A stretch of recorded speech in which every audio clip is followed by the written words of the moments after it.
ಈಗ ಕರ್ನಾಟಕದಲ್ಲಿ ಎಷ್ಟು ರಾಜಕೀಯ ಪಕ್ಷಗಳಿದ್ದಾವೆ? ಕಾಂಗ್ರೆಸ್ ಒಂದು ರಾಷ್ಟ್ರೀಯ ಪಕ್ಷ, ಬಿಜೆಪಿಯು ಕೂಡ ಒಂದು ರಾಷ್ಟ್ರೀಯ ಪಕ್ಷ. ನಮ್ಮಲ್ಲಿ ಪ್ರಾದೇಶಿಕ ಪಕ್ಷ ಇಲ್ವಾ? ಖಂಡಿತ ಇದೆ. ಅದ್ಯಾವುದು? ಜೆಡಿಎಸ್ ಪಕ್ಷ.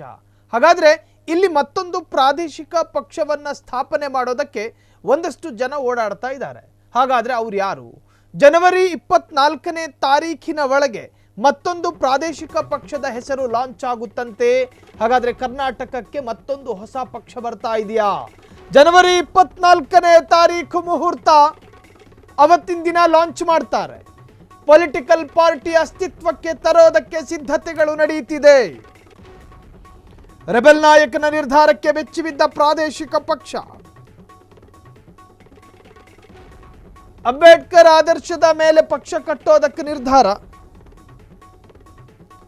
ಪಕ್ಷ ಉದಯಕ್ಕೆ ಮುಹೂರ್ತ ಫಿಕ್ಸ್ ಅಂತೆ.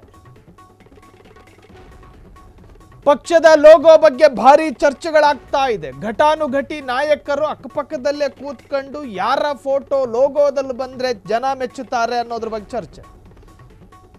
ಮಾಜಿ ಕೇಂದ್ರ ಸಚಿವ ಸಿಎಂ ಇಬ್ರಾಹಿಂರಿಂದ ಹೊಸ ಪಕ್ಷದ ಘೋಷಣೆಗೆ ಮುಹೂರ್ತ. ಕರ್ನಾಟಕಕ್ಕೆ ಮತ್ತೊಂದು ಹೊಸ ಪಕ್ಷ. ಸಿಎಂ ಇಬ್ರಾಹಿಂರಿಗಿಂತಲೂ ಘಟಾನುಘಟಿ ನಾಯಕರು ರಾಜ್ಯದಲ್ಲಿ ಪಕ್ಷ ಕಟ್ಟಿ ಎಲ್ಲಿದ್ದಾರೆ ಅನ್ನೋದನ್ನ ಪತ್ತೆ ಹಚ್ಚಕ್ಕಾಯ್ತಿಲ್ಲ. ಆ ಪಕ್ಷ ಎಲ್ಲೋಯ್ತು, ಆ ವ್ಯಕ್ತಿ ಎಲ್ಲೋದ್ರು? ಅನೇಕ ಪಕ್ಷಗಳು ಬಂದವು ಹೋದವು, ಅನೇಕರು ಬಂದ್ರು ಹೋದ್ರು. ನಿಂತ್ಕೊಂಡು ಗೆದ್ದಿರೋ MLA ಒಬ್ಬ ಇದ್ರೆ ಅದು ಗಾಲಿ ಜನಾರ್ದನ ರೆಡ್ಡಿ. ಹೊಸ ಪಕ್ಷ ಕಟ್ಟಿದ್ರು, ಆ ಪಕ್ಷದಲ್ಲಿ ನಿಂತ್ಕೊಂಡ್ರು, ಅವ್ರು ಮಾತ್ರ ಗೆದ್ರು, ಇನ್ನೊಬ್ರು ಗೆಲ್ಲಕ್ಕಾಗ್ಲಿಲ್ಲ. ಸರಿ, ಸಿಎಂ ಇಬ್ರಾಹಿಂ ಸಾಹೇಬರು ಚುನಾವಣಾ ಆಯೋಗದಲ್ಲಿ ರಿಜಿಸ್ಟರ್ ಮಾಡ್ಕೊಂಡು ಒಂದು ಪಕ್ಷ ಕಟ್ತಿದ್ದಾರೆ ಅಂದ್ರೆ ಅದು ಅಪರಾಧ ಅಂತ ಹೇಳೋದಕ್ಕಾಗಲ್ಲ. ಸಂವಿಧಾನದ ಅಧಿಕಾರ ಹಕ್ಕೆಲ್ಲ ಕೊಟ್ಟಿದೆ. ಯಾರು ಬೇಕಾದರೂ ಪಕ್ಷವನ್ನ ಕಟ್ಟಿಕೊಳ್ಳಬಹುದು, ಅದಕ್ಕೊಂದು ಪ್ರಣಾಳಿಕೆಯನ್ನು ಹಾಕಬಹುದು, ಒಂದು ಸಿದ್ಧಾಂತ, ಒಂದು ಧ್ಯೇಯ, ಉದ್ದೇಶ ಎಲ್ಲವನ್ನೂ ಕೂಡ ಉಲ್ಲೇಖ ಮಾಡ್ಕೊಂಡು ಜನರ ಮುಂದೆ ನಾವು ಒಂದು ರಾಜಕೀಯ ಪಕ್ಷ, ನಮಗೆ ಮತ ಕೊಡಿ ಅಂತ ಕೇಳೋದಕ್ಕೆ ಪ್ರತಿಯೊಬ್ಬರಿಗೂ ಸ್ವಾತಂತ್ರ್ಯ ಇದೆ. ಅದು ತಪ್ಪು ಅಂತ ಹೇಳ್ತಿಲ್ಲ. ಸೊ ಇದಕ್ಕೊಂದು ಮುಹೂರ್ತ ಫಿಕ್ಸ್ ಆಗಿದೆ. ಯಾವ ದಿನಾಂಕ, ಎಷ್ಟೊತ್ತಿಗೆ, ಏನ್ ಹೆಸರು, ಏನ್ ಲೋಗೋ. ರಾಜ್ಯದಲ್ಲಿ ಮತ್ತೊಂದು ಪ್ರಾದೇಶಿಕ ಪಕ್ಷದ ಉದಯಕ್ಕೆ ಮುಹೂರ್ತ ನಿಗದಿಯಾಗಿದೆ. ರೆಬೆಲ್ ನಾಯಕನ ನೇತೃತ್ವದಲ್ಲಿ ಹೊಸ ಪೊಲಿಟಿಕಲ್ ಪಾರ್ಟಿ ಅಸ್ತಿತ್ವಕ್ಕೆ ಬರುತ್ತಿದ್ದು, ಪಕ್ಷದ ಲೋಗೋ ಇನ್ನಷ್ಟೇ ಫೈನಲ್ ಆಗಬೇಕಿದೆ. ಬಸವಣ್ಣ ಹಾಗೂ ಡಾಕ್ಟರ್ BR ಅಂಬೇಡ್ಕರ್ ಅವರ ಆದರ್ಶಗಳ ಆಧಾರದಲ್ಲಿ ಪಕ್ಷ ಸ್ಥಾಪನೆ ಮಾಡೋದಕ್ಕೆ ಸಮಾನ ಮನಸ್ಕ ಸಂಘಟನೆಗಳ ನಾಯಕರ ಜೊತೆ ಚರ್ಚೆಯಾಗಿದೆ.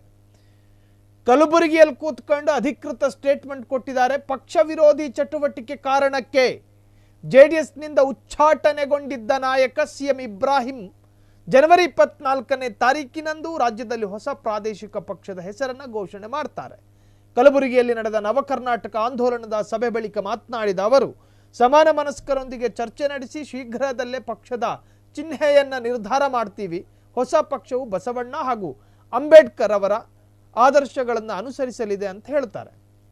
ಇತ್ತೀಚೆಗಷ್ಟೇ ಹೊಸ ಪಕ್ಷ ಕಟ್ಟುವ ಇರಾದೆ ಬಗ್ಗೆ ಮಾತನಾಡಿದ್ದ ಸಿಎಂ ಇಬ್ರಾಹಿಂ ಜೆಡಿಎಸ್ ವಿರುದ್ಧ ವಾಗ್ದಾಳಿ ನಡೆಸಿದ್ರು. ಜೆಡಿಎಸ್ನವರು ಬಿಜೆಪಿಯ ಬಸ್ ಸ್ಟ್ಯಾಂಡ್ನಲ್ಲಿ ಕುಳಿತಿದ್ದಾರೆ, ಆದರೆ ಜೆಡಿಎಸ್ನವರಿಗೆ ಬಸ್ ಇಲ್ಲ, ಏನೂ ಇಲ್ಲ ಎಂದು ವ್ಯಂಗ್ಯವಾಡಿದ್ರು. ಕಾಂಗ್ರೆಸ್ಸಿಗೆ ಮತ್ತೆ ಹೋಗ್ತೀರಾ ಸರ್ ಎಂಬ ಮಾಧ್ಯಮಗಳ ಪ್ರಶ್ನೆಗೆ ಉತ್ತರಿಸಿದ್ದ ಅವರು, ನನ್ನ ಮನಸ್ಸಿನಲ್ಲಿ ನಿಶ್ಚಳವಾಗಿದ್ದೇನೆ, ಜನರ ಹಿತ ಮುಖ್ಯ ಎಂದಿದ್ದರು. ಈ ಬೆನ್ನಲ್ಲೇ ಈಗ ಹೊಸ ಪಕ್ಷ ಘೋಷಣೆಗೆ ಅವರು ಪ್ಲಾನ್ ಅನ್ನು ಮಾಡ್ಕೊಂಡಿದ್ದಾರೆ.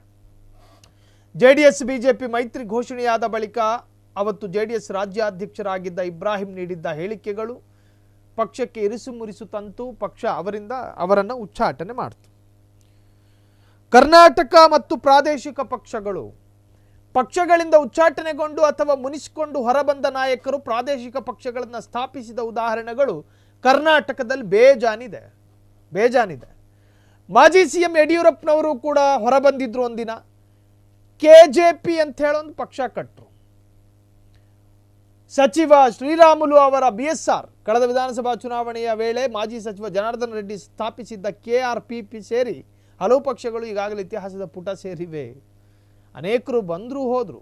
ಪ್ರಜಾಕೀಯ ಪಕ್ಷ ರವಿಕೃಷ್ಣಾರೆಡ್ಡಿ ನೇತೃತ್ವದ ಕರ್ನಾಟಕ ರಾಷ್ಟ್ರ ಸಮಿತಿ ಸೇರಿ ಹಲವು ಅಸ್ತಿತ್ವದಲ್ಲಿ ಇವೆ. ಆದರೂ ದೊಡ್ಡ ಮಟ್ಟದ ಜನಬೆಂಬಲ ಇವುಗಳಿಗೆ ಸಿಕ್ಕಿಲ್ಲ. ಒಬ್ಬನೇ ಒಬ್ಬ MLA, ಸರಿ, ಒಬ್ಬನೇ ಒಬ್ಬ ಪುರಸಭೆಯ ಮೆಂಬರು, ಕೆಲ ಪಕ್ಷಕ್ಕೆ ಅದು ಕೂಡ ಇಲ್ಲ. ಠೇವಣಿ ಕಳ್ಕೊಳ್ಳೋದಕ್ಕೆ ಯಾಕೆ ರಾಜ್ಯದಲ್ಲಿ ಮತ್ತೆ ಚಾಲ್ತಿಗೆ ಬರಬೇಕು ಪಕ್ಷ ಅನ್ನೋ ಚಿಂತನೆಯಲ್ಲಿ ಒಂದಷ್ಟು ಜನ ಚರ್ಚೆ ಮಾಡ್ತಾ ಇದ್ರೆ CM ಇಬ್ರಾಹಿಂ ಸಾಹೇಬರು ಪಕ್ಷ ಕಟ್ಟುವ ಚಿಂತನೆಯಲ್ಲಿದ್ದಾರೆ. ಇದೇ ತಿಂಗಳು, ಮುಂದಿನ ತಿಂಗಳು ಜನವರಿ 24ನೇ ತಾರೀಕು ಅದರ ಚಿಹ್ನೆ ಮತ್ತು ಲೋಗೋ ಮತ್ತು ಅದರ ಹೆಸರನ್ನು ಲಾಂಚ್ ಮಾಡಲಿದ್ದಾರೆ ಅಂತ ಹೇಳಿ ಅಧಿಕೃತವಾಗಿ ತಿಳಿಸಿದ್ದಾರೆ. ಕ್ಷಣ ಕ್ಷಣದ ಸುದ್ದಿಗಳಿಗಾಗಿ ಫ್ರೀಡಂ ಟಿವಿ ಸಬ್ಸ್ಕ್ರೈಬ್ ಮಾಡಿ, ಲೈಕ್ ಮಾಡಿ ಹಾಗೂ ಫಾಲೋ ಮಾಡಿ. ಹೊಸ ಸುದ್ದಿಗಳ ನೋಟಿಫಿಕೇಶನ್ಗಾಗಿ ಬೆಲ್ ಐಕಾನ್ ಮೇಲೆ ಕ್ಲಿಕ್ ಮಾಡಿ.